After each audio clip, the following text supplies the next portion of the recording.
Audio Jungle.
ಪಂಡ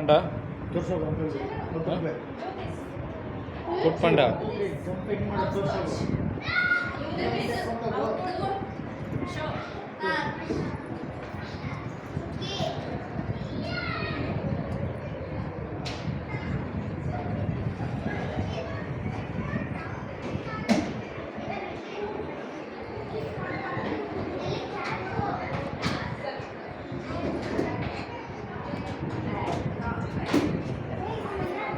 ನನ್ನ ಅನಿಸಿಕೆಗಳನ್ನು ನಿಮ್ಮ ಜೊತೆ ಹಂಚ್ಕೊಳ್ತೀನಿ.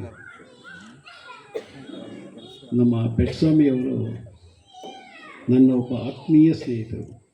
ಅಷ್ಟೇ ಅಲ್ಲ, ಇದನ್ನು ವೇದಿಕೆ ಮೇಲೆ ನಾನು ಸಾಬೀತುಪಡಿಸಬೇಕಾಗಿಲ್ಲ. ನೈಜವಾದ ವ್ಯಕ್ತಿ, ಒಳ್ಳೆ ನಡವಳಿಕೆ, ಗುಣ, ಶಿಸ್ತು, ಸಂಯಮ ಎಲ್ಲವನ್ನೂ ಒಳಗೊಂಡಿರ್ತಕ್ಕಂಥ ಒಬ್ಬ ವ್ಯಕ್ತಿ. ಪ್ರತಿಯೊಂದರಲ್ಲೂ ಸಮಾಜಕ್ಕೆ ಭಾಳ ಅಂಜುತ್ತಾರೆ. ಒಂದು ಹೆಜ್ಜೆ ಇಡಬೇಕಾದ್ರೂ ಪ್ರತಿಯೊಂದಕ್ಕೂ ಅಂಜುತ್ತಾರೆ. ನಾನೇ ಕೆಲವಾರು ಸಂದರ್ಭ ಹೇಳ್ತೀನಿ, ಯಾಕೆ ಸರ್ ಈಗ ಆಗ್ತೀನಿ ಅಂತ. ಆದರೆ ಅವರು ಒಂದು ತಪ್ಪಲ್ಲಿ ಅವ್ರ ಜೀವಮಾನದಲ್ಲಿ ಎಡಗಿದ್ರು. ಅದೇನು ಅಂದರೆ, ಅವ್ರಿಗೆ 3-4 ಡಿಗ್ರಿ ತಗೊಂಡಿದ್ದಾರೆ. ಆದರೆ ಸಕಾಲಕ್ಕೆ ಆ ಸ್ಪರ್ಧಾತ್ಮಕ ಪರೀಕ್ಷೆಗಳಿಗೆ ಒಳಪಡ್ದೇನೆ ಅಂತ 10 ಪರೀಕ್ಷೆ ಪಾಸ್ ಮಾಡುವಷ್ಟು ನಾಲೆಡ್ಜ್ ಇದೆ. ಆ ಸಂದರ್ಭದಲ್ಲಿ ಎಡಗೋದ್ರಿಂದ ಅವರು ಸ್ವಲ್ಪ ನೋವು ತಿನ್ನಬೇಕಾಗಿ ಬಂತು. ಆರ್ಥಿಕವಾಗಿ ಭಾಳ ನೋವು ತಿಂದರು. ಆದರೆ ಇವತ್ತು ಒಂದು ಮಾತು ಹೇಳ್ತೀನಿ, ಅವರು ಅವರ ನಡವಳಿಕೆಯನ್ನು ಈ ಶಾಲೆಗೆ ಅರ್ಪಣೆ ಮಾಡಿದ್ರೆ ಬಹುಶಃ ಮೈಸೂರು ಒಂದು ಸಾಂಸ್ಕೃತಿಕ ನಗರದಲ್ಲಿ ಒಂದು ಒಳ್ಳೆಯ ಶಾಲೆ ಅದು ನಿರ್ಮಾಣ ಆಗುತ್ತೆ ಮುಂದೆ. ಇದನ್ನು ಇಲ್ಲೆಲ್ಲೋ ನಿಂತ್ಕೊಂಡು ನಿಮ್ಗೆ ಹೇಳ್ತಾ ಇಲ್ಲ, ಅವರ ನಡವಳಿಕೆ ಆಧಾರದ ಮೇಲೆ ನಾನು ಹೇಳ್ತಾ ಇದ್ದೀನಿ. ಇದಕ್ಕೆ ನಮ್ಮ ಪೂರ್ವದ ಪುಣ್ಯವೋ ಏನೋ, ನಿಮ್ಮೆಲ್ಲ ಪ್ರೀತಿಯ ಆತ್ಮೀಯರಾದಂಥ, ದೇಶ ವಿದೇಶದ ಹೆಸರು ಪಡೆದಂಥ ಕೃಷ್ಣೇಗೌಡರು ಬಂದು ಇದಕ್ಕೆ ಒಂದು ಉದ್ಘಾಟನೆ ಮಾಡಿ ಒಂದು ಇದು ಕೊಟ್ಟಿದ್ದಾರೆ.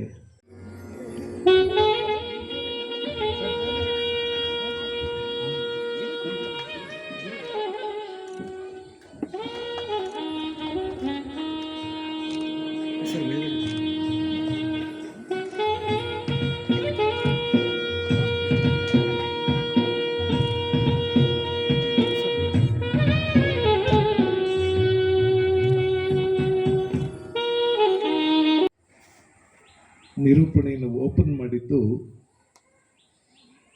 ಇದೊಂದು ಫೇಮಸ್ ಕೊಟೇಶನ್ ಇಂದ.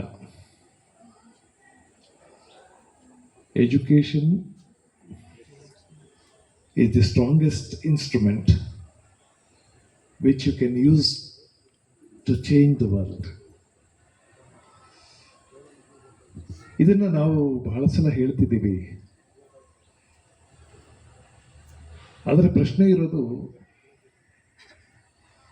ಎಜುಕೇಶನ್ ಅಂತ ಹೇಳಿದ್ವಲ್ಲ, ವಾಟ್ ಸಾರ್ಟ್ ಆಫ್ ಎಜುಕೇಶನ್ ಅಂತ. You can use education to change the world,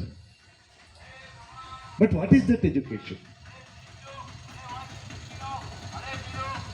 ಬಹಳ ಹಿಂದೆನೆ ಸ್ವಾಮಿ ವಿವೇಕಾನಂದರು ಈ ಪ್ರಶ್ನೆ ಎತ್ತಿದ್ರು.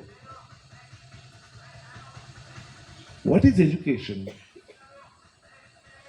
Is it book learning? Is it gathering of facts?